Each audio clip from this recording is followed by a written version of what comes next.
деревне Базгиево Шаранского района прошли необычные соревнования по рыбной ловле.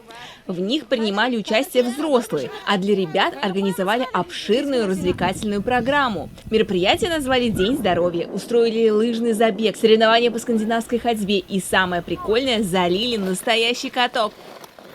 Каждый год мы приходим сюда кататься. Мне очень нравятся коньки, и когда снегопад, очень трудно, но каждый раз мы вычищаем.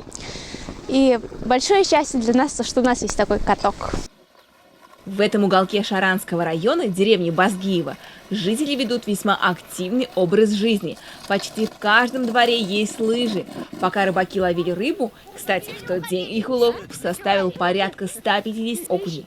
А остальные жители полезно провели этот морозный день на свежем воздухе. Татьяна Никитина специально для Горы новостей.